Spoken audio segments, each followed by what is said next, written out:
आज पूरा देश 11वां अंतर्राष्ट्रीय योग दिवस मना रहा है। रखेंगे दृष्टि सामने। इस मौके पर भारत देश में तरह तरह के आयोजन किए गए हैं। वापस आ जाएंगे।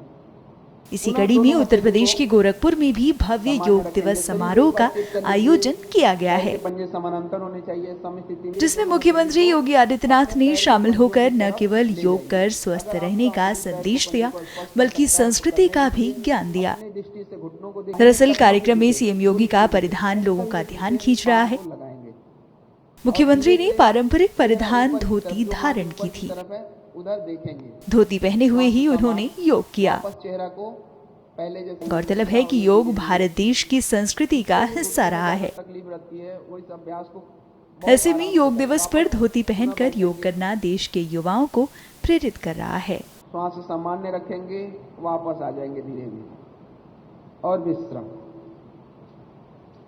अगला अभ्यास हम लोग करेंगे ताड़ासन का।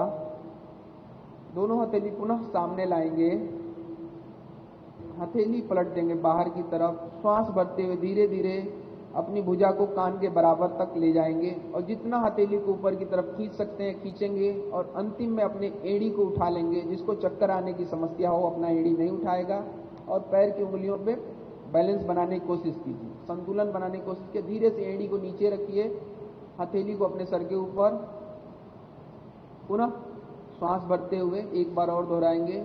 हथेली को ऊपर की तरफ खींचेंगे और अंतिम में जब शरीर पूरा खींच जाए तो एड़ी उठा के सामने दृष्टि टिका के श्वास पर केंद्रित होंगे। धीरे से एड़ी को नीचे रखिए, हथेली सामने, वापस सम स्थिति में आ जाइए, विश्राम। अगला अभ्यास है वृक्षासन। तो वृक्षासन जिसको चक्कर आता हो वह ना करेगा, वह सामान्य तरीके से देखता रहेगा। तो सर्वप्रथम दाहिने पैर की एड़ी को मोड़ के अपने जंघा मूल से लगा लेंगे, श्रोणी प्रदेश पर पेल्विक एरिया की तरफ अपनी एड़ी को टिकाएंगे। दोनों हथेली को कंधों की तरफ जमीन के समानांतर फैलाएंगे और हथेली को पलटेंगे।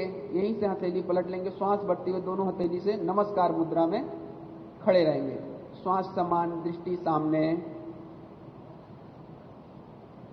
यह मन को एकाग्रता, शरीर को एकाग्रता प्रदान करेगा। धीरे धीरे वापस आएंगे।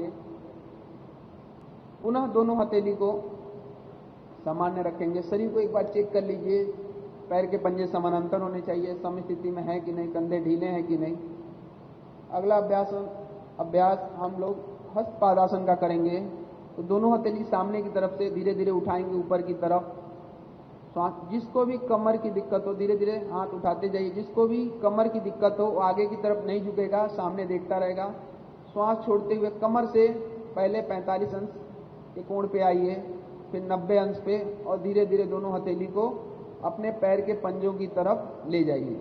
अगर आपका उंगली पैर को पंजों को स्पर्श कर सकता है तो करने दीजिए। अपनी दृष्टि से घुटनों को देखिए, श्वास समान रखिए। धीरे धीरे पहले दोनों हाथों को उठाएंगे और गर्दन, वापस ऊपर की तरफ हाथ को खींचेंगे। सीधा, कमर को नहीं मोड़ना है, ऊपर की तरफ खींचना है। पुनः वापस आइए, श्वास छोड़ते हुए हस्तपादासन एक बार और दोहरा लेंगे।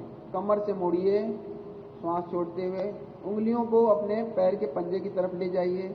अब धीरे से अपने दोनों हाथों को उठाइए। उसके बाद कमर और हाथ, पुनः सम स्थिति में आ जाएंगे। श्वास सामान्य,